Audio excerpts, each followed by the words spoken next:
My message today, love and serve a God. Love and serve a God. And the SPS tells us that love can move mountains. Love can do so much. Love is so powerful. Such a tiny word, but with such a powerful meaning. And if a great, powerful God could be called by such a tiny name, he can be described by that simple word. It has to be powerful. It has to have a lot of meaning. The scripture tells us that God is love. We are encouraged and commanded in many scriptures to be loving, to do good to each other, to love each other. In John, the 13th chapter, verses 34 and 35, Jesus gave his disciples this command. He said, I give you a new command. Love one another, just as I have loved you. You are also to love one another. By this, everyone will know that you are my disciples, if you love one another. Now we know how it is in the world. Love is looked at like a weakness. When you show that concern and love for others, people think there's something wrong with you. You're just a weak person. Another scripture tells us love never fails. 1 Corinthians 13, 4 through 8. It says, love is patient. Love is kind. Love does not envy. It is not boastful. It is not arrogant. It is not rude. It is not self-seeking. It is not irritable.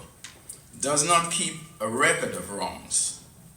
Love finds no joy in unrighteousness, but rejoices in the truth. It bears all things, believes all things, hopes all things, endures all things. And love never fails. When we love, we have no reason to be afraid that we might be doing the wrong thing. Even when we laughed at, it's always right, it's always good. Love never fails.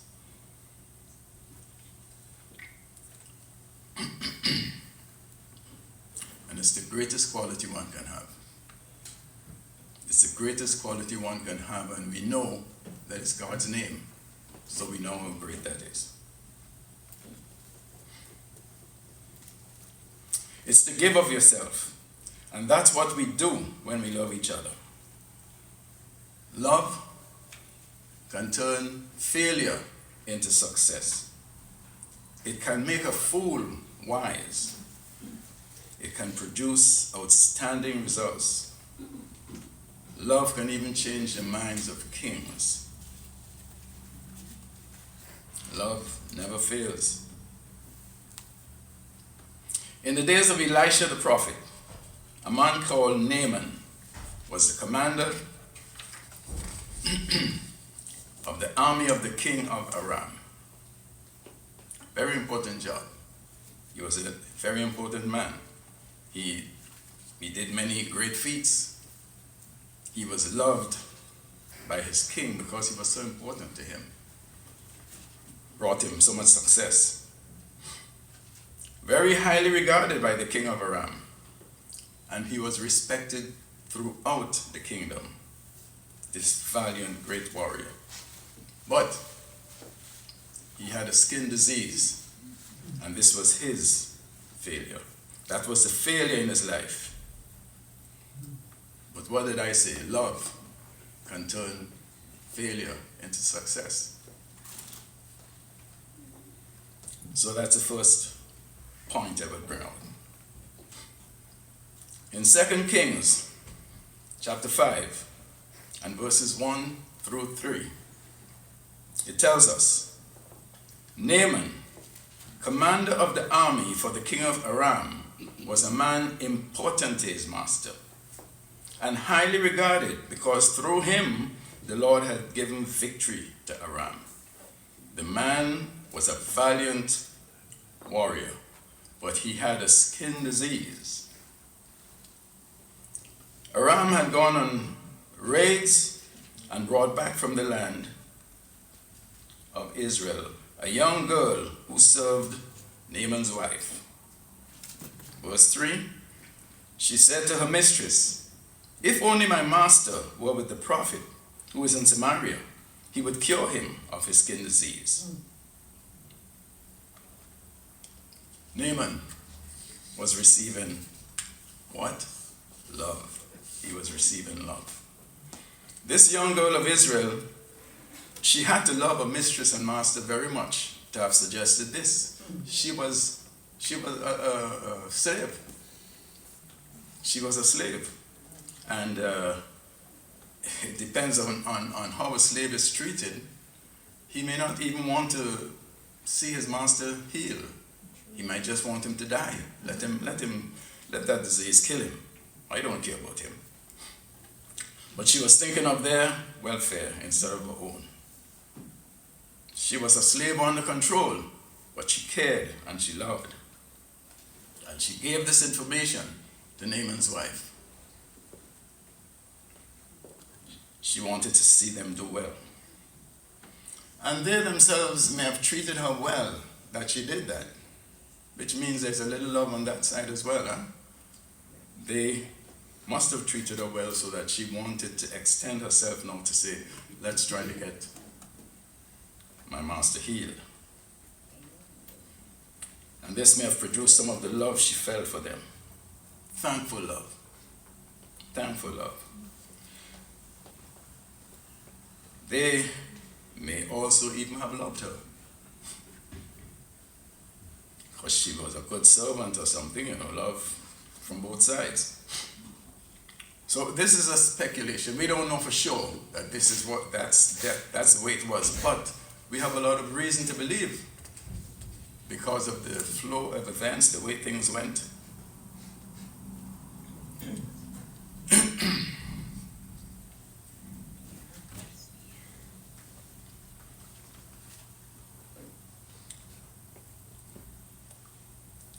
So Naaman, after getting this information, spoke to his king.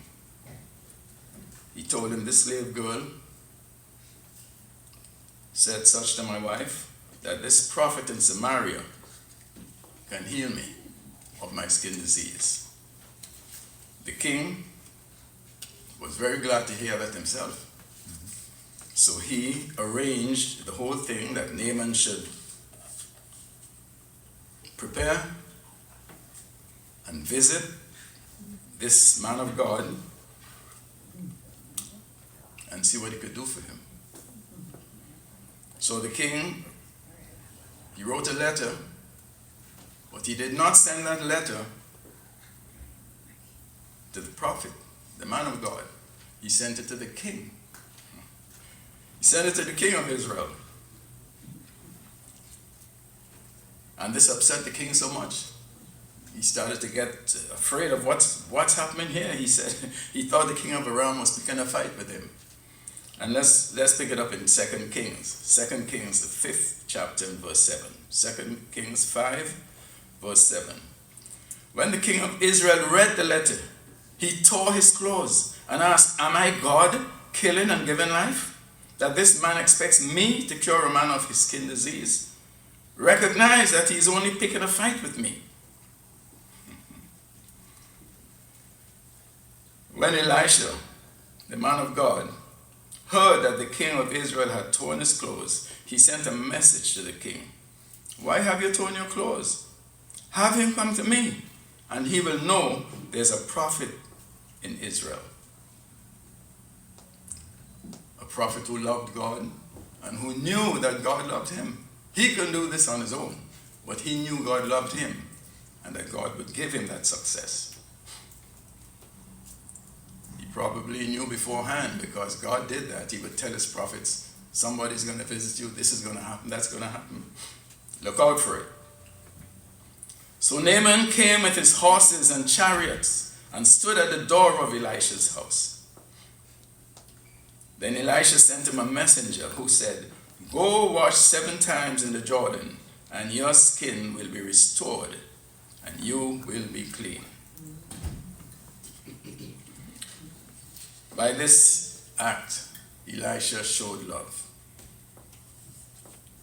He was doing what God told him, but he also loved this man because he wanted him to be clean. He wanted him to be clean. So his blessing came both from God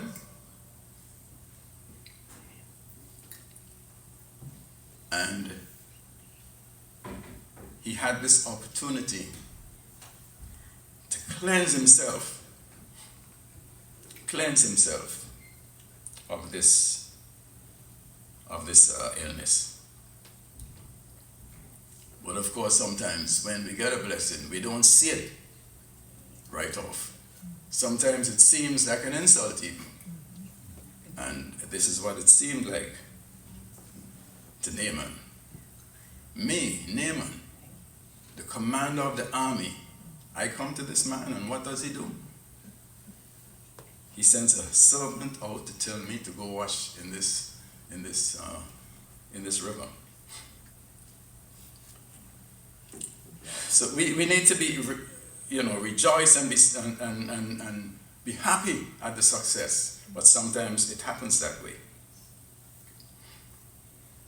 So receiving this simple command from the man of God, he failed. And it took love again to change him from that frame of mind and to see the goodness and the love of God and of the prophet and of the young lady and of his wife who brought the message to him in the first place. So he had gone through all the steps correctly up to that point. He had taken advice from this young Israelite woman. He spoke to his king. He went to Israel to see the man of God for healing. But when he got to the house of Elisha, that was great success. That was success that he should have been rejoicing about and just looking forward to the results. He should have been very happy. His skin condition was a failure, but this was success.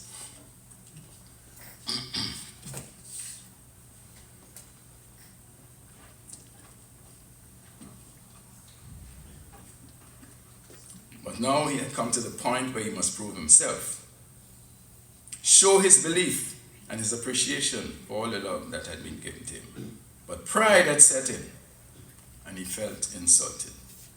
So he turned away. He would have lost it all, but again, love saved the day.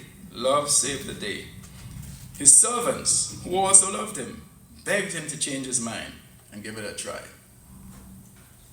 Again, these servants must have gotten good treatment from him at some point to have the nerve to go to their boss and ask him, give it a try. Give it a try. And he, again, was humble enough to listen. God gave him that second chance because of love. And he took that chance. And he did what Elisha said. Go wash yourself 7 times in the Jordan, and your skin condition will be restored. So, in 2 Kings again, 5, verses 11 through 14, it says, But Naaman got angry and left, saying, I was telling myself, he will surely come out, stand and call in the name of the Lord his God, and wave his hand over the place and cure the skin disease. Aren't Abana and Pharpar, the rivers of Damascus, better than the waters of Israel? Couldn't I wash in them and be clean? So he turned and left in a rage. But his servants approached him and said to him, My father, if the prophet had told you to do some great thing, would you not have done it? He would have been happy to do something great because it would be giving him more recognition and more power. How much more should you do it when he only tells you, wash and be clean? And to the servants, that would have been a great reward, because they were accustomed to the orders they got. Do this, do that, and they did it. To them, this would have been a very simple order. Just do it and forget about it. So Naaman went down and dropped himself in the Jordan 7 times, according to the command of the man of God. Then his skin was restored, and he became like the skin of a small boy, and he was clean. Again, God's love. So in this account, we see how love turns failure into success. We see there must be belief in our God. There must be respect and love for our God and those who love us. And there must be trust in our God. But above all, first and last, there must be the blessing of our God to make it all possible. None of this could happen if God hadn't blessed it and gave it. And God is love. Second, love can make a fool wise. Naaman was very much a fool when he became angry and walked away from God. To walk away from God's prophet is like walking away from God. You're telling God, this doesn't make sense. But our God, in his great love, he allowed him to change his mind. He allowed him to change his mind and come back to good sense, with the help of others who also loved him and helped him to turn around. And that great love turned him from foolishness to wisdom. Third, love produces outstanding results. We don't know at what point in life Naaman developed his skin disease. He may have even been born with it. We don't know. But he received deliverance from it and the ability to lead a normal life from that point on. And love did it. Love did it. The love of God and the love of all the others who loved him and whom he himself loved. Is it any surprise then that our God is described by this one little word? In closing, brethren, let us remember that love can move mountains. Love never fails, and God is love.